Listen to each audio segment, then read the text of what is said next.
ঈদুল আজহাকে সামনে রেখে বাজারে আসছে নতুন টাকার নোট। বাংলাদেশ ব্যাংকের ঘোষণায় জানা গেছে খুব শিগগিরই চালু হচ্ছে নতুন নকশার কিছু নোট। এরই মধ্যে সামাজিক যোগাযোগ মাধ্যমে ছড়িয়ে পড়েছে বেশ কয়েকটি নতুন নোটের ছবি, তার মধ্যে একটি 200 টাকার নোট। নোটটি নিয়ে ইতোমধ্যেই আলোচনা সমালোচনা শুরু হয়েছে। সমালোচকদের মধ্যে সবচেয়ে জোরালো কণ্ঠ বিএনপি মহাসচিব মির্জা ফখরুল ইসলাম আলমগীরের জামাতা এবং লেখক ফাহাম আব্দুস সালামের। নিজের ফেসবুক পেজে 200 টাকার নতুন নোটের একটি ছবি পোস্ট করে তিনি তীব্র ভাষায় সমালোচনা করেন।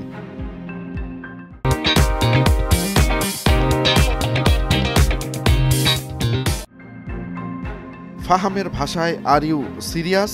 এটা বাংলাদেশের নতুন নোট? এরপর একেবারে সরাসরি প্রশ্ন, একটা জাতির সৌন্দর্য বোধ কতটা নিচু হলে এমন শিশুতোষ ডিজাইন দেশের মুদ্রা হতে পারে?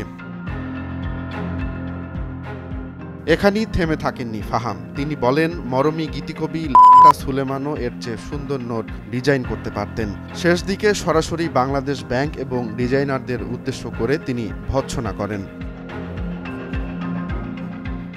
200 টাকার নতুন নোটটি এখনও অফিসিয়ালি বাজারে ছাড়া হয়নি। তবে যে ছবি ফাহাম পোস্ট করেছেন তা সম্প্রতি বাংলাদেশ ব্যাংকের ডিজাইন পোর্টাল থেকে ফাঁস হয়েছে বলেও অনেকে মন্তব্য করেছেন। যদিও এ বিষয়ে কেন্দ্রীয় ব্যাংকের পক্ষ থেকে এখনও আনুষ্ঠানিকভাবে কোনো বক্তব্য আসেনি।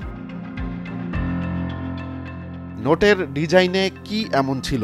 ছবিতে দেখা যাচ্ছে নোটের পেছনে একটি লালচে পটভূমিতে শিশুসুলভ ফুলের অলঙ্করণ। সামনের অংশের প্রতিকৃতি ঠিকভাবে বোঝা যাচ্ছে না। তার উপর সেটির রং ও মুদ্রণ মান নিয়ে প্রশ্ন তুলেছেন অনেকে।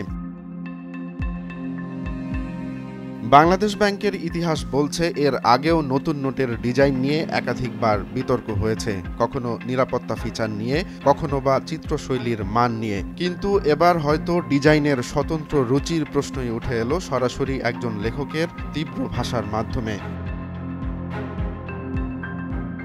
বাংলাদেশ ব্যাংক কি এই ডিজাইন রিভিউ করবে, নাকি ইতোমধ্যেই ছাপা হয়ে যাওয়া নোট বাজারে আসবে? এসব প্রশ্ন এখন ঘুরপাক খাচ্ছে সামাজিক যোগাযোগ মাধ্যমে।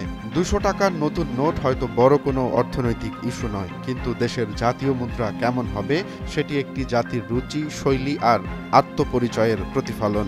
লেখক ফাহামের প্রশ্ন হয়তো অনেকের মনে লুকিয়ে থাকা সেই প্রশ্নটি জাগিয়ে তুলেছে, আমরা আসলে কেমন বাংলাদেশ চাই?